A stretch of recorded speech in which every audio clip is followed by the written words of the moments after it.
Bakunzi ba Ruhago, Azam Rwanda Premier League igeze ku munsi wayo wa 11. Kuwa gatandatu tariki 17 z'ukwa kabiri 2018 muzakurikira umukino uzahuza AS Kigali na Kirehe.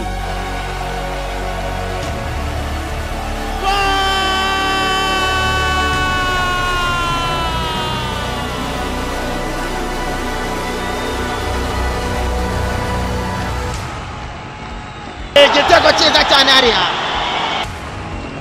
Ku cyumweru ho guhera saa 9 n'igice muzakurikira umukino uzahuza Kiyovu Sports Club ndetse na Bugesera FC.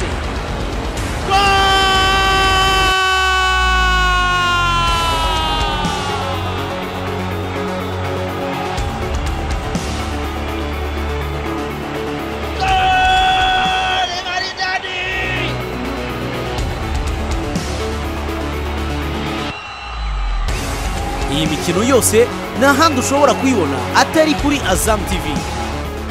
Kuri fatabuguzi rya Azam TV aho uri hose ukoresheje MTN Mobile Money, Tigo Cash ndetse na Airtel Money. Dekoderi Azam TV iboneka mu gihugu hose.